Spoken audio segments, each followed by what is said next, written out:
Hi hello friends, എല്ലാ കൂട്ടുകാർക്കും മൗനരാഗത്തിന്റെ പുതിയ റിവ്യൂയിലേക്ക് സ്വാഗതം. ഒരു ദിവസം സച്ചി രേവതിയെ വിളിച്ചിട്ട് പറയാണ്, രേവതി ഇന്ന് രാത്രി ഞാൻ വരില്ല വീട്ടിലേക്ക്, എനിക്ക് ഒരു ഓട്ടം കിട്ടിയിട്ടുണ്ട്, അതുകൊണ്ട് തന്നെ നീ വേഗം ഭക്ഷണമൊക്കെ കഴിച്ച് നീ എന്നെ കാത്തിരിക്കേണ്ട, വേഗം കിടന്നോട്ടോ, ഉറങ്ങിക്കോ എന്നൊക്കെ ഇങ്ങനെ പറയാണ്. അപ്പൊ രേവതിക്ക് ടെൻഷൻ ആവുന്നുണ്ട്. രേവതി ചോദിക്കാണ്, സച്ചിയേട്ടാ നേരത്തോടെ ഭക്ഷണമൊക്കെ കഴിക്കാനാട്ടോ, അതുപോലെ തന്നെ ഉറക്കമൊന്നും കളയരുത്, നേരത്തോടെ ഉറങ്ങൊക്കെ ചെയ്യണം എന്നൊക്കെ പറയുമ്പോഴേ നീ പറയുന്ന പോലെ എനിക്ക് ചെയ്യാൻ പറ്റില്ലല്ലോ, എനിക്ക് വാടകക്കാരെങ്ങനെയാണോ അതുപോലെയല്ലേ എനിക്ക് ചെയ്യാൻ പറ്റുള്ളൂ എന്നൊക്കെ ഇങ്ങനെ പറഞ്ഞ് അങ്ങനെ ഫോൺ കട്ട് ചെയ്യുന്നുണ്ട്. അതേ സമയത്ത് നമ്മുടെ വർഷയാണെങ്കിൽ ജോലി കഴിഞ്ഞ് വീട്ടിലേക്ക് വരികയാണ്. അപ്പോൾ ശ്രീ വിളിക്കുന്നുണ്ട് വർഷയെ.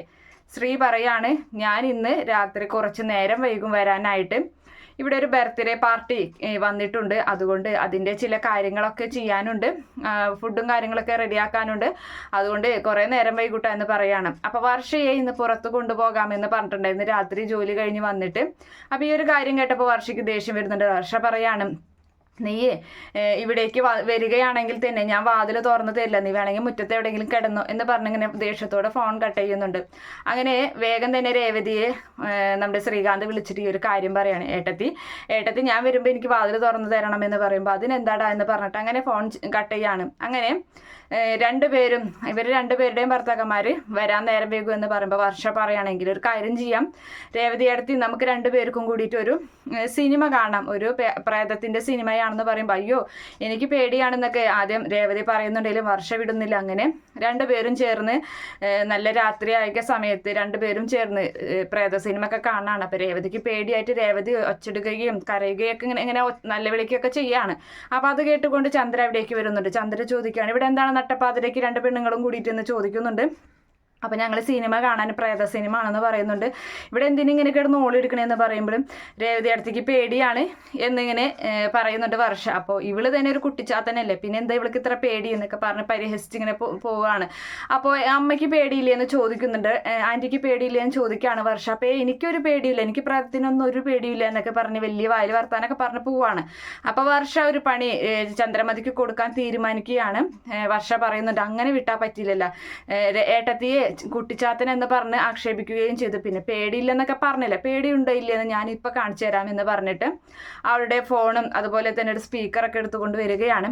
എന്നിട്ട് അത് കണക്ട് ചെയ്തിട്ട് അവളുടെ, അതായത് ചന്ദ്രമതി കിടന്നുറങ്ങുന്ന വാതിലിനോട് ചേർത്ത് പട്ടി കുരയ്ക്കുന്നതും പട്ടി ഓരിയിടുന്നതും അതുപോലെ കുട്ടി കരയുന്നതും അങ്ങനെ പെണ്ണുങ്ങൾ ഇങ്ങനെ നിലവിളിക്കുന്നതും അങ്ങനെയുള്ള പല പേടിപ്പിക്കുന്ന പല ശബ്ദങ്ങളും എടുപ്പിക്കുകയാണ്. അപ്പോൾ അത് കേട്ട് ചന്ദ്ര പേടിക്കുന്നുണ്ട്. ചന്ദ്ര എഴുന്നേറ്റിരിക്കുകയാണ്. രവീന്ദ്രനെ തട്ടി വിളിക്കുമ്പോൾ രവീന്ദ്രൻ എഴുന്നേൽക്കുന്നില്ല. അപ്പോൾ ഇതെന്താ ഇത് ഇങ്ങനെ ഒരു ശബ്ദം എന്നൊക്കെ ഇങ്ങനെ പേടിക്കുന്നുണ്ട്. അതേ സമയത്ത് അപ്പുറത്തെ റൂമിലാണെങ്കിൽ ശ്രുതിയും ഈ ഒരു ഒച്ച കേട്ട് എഴുന്നേറ്റിരിക്കുകയാണ്. ശ്രുതിയെ തട്ടി വിളിക്കുമ്പോൾ ശ്രുതിയും എഴുന്നേൽക്കുന്നില്ല. അങ്ങനെ ശ്രുതി പേടിച്ച് വരച്ച് അങ്ങനെ ഇരിക്കുന്നുണ്ട്.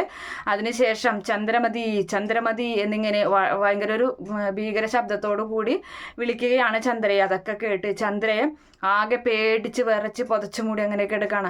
അതുപോലെ തന്നെ ശ്രുതിയും വാതിലൊന്നും തുറന്ന് നോക്കാനുള്ള ധൈര്യമൊന്നും ശ്രുതിക്കില്ല. ശ്രുതിയും അങ്ങനെ പേടിച്ച് കിടക്കുകയൊക്കെ ഭാഗമൊക്കെ ഉണ്ട്.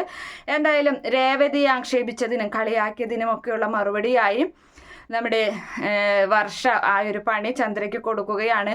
വർഷ വന്നതിന് ശേഷം രേവതിയെ പരമാവധി സപ്പോർട്ട് ചെയ്ത് തന്നെയാണ് സംസാരിക്കുന്നത്. രേവതിയുടെ ഭാഗത്ത് നിന്ന് തന്നെയാണ് പലപ്പോഴും വർഷ സംസാരിക്കാറുള്ളത്. ന്യായം എവിടെയാണോ അവിടെ തന്നെയാണ് വർഷ സംസാരിക്കാറ്. രേവതി എന്ത് പറഞ്ഞാലും കണ്ണീരും അതുപോലെ ആരെന്ത് പറഞ്ഞാലും അതൊക്കെ കേട്ടിങ്ങനെ മിണ്ടാതിരിക്കുള്ളൂ. പക്ഷെ വർഷ ഒന്ന് പറഞ്ഞാൽ 10 അങ്ങോട്ട് പറഞ്ഞു കൊടുക്കും. ന്യായമായ എന്തൊരു കാര്യത്തിനും വർഷ നല്ല രീതിയിൽ മറുപടി പറഞ്ഞു കൊടുക്കുന്ന ഒരു പെൺകുട്ടിയുടെ ക്യാരക്ടർ തന്നെയാണ് വർഷയ്ക്കുള്ളത്. അങ്ങനെയൊക്കെ ഒരു ഭാഗം നമുക്ക് ഉടനെ തന്നെ കാണാം. Okay friends, by, thank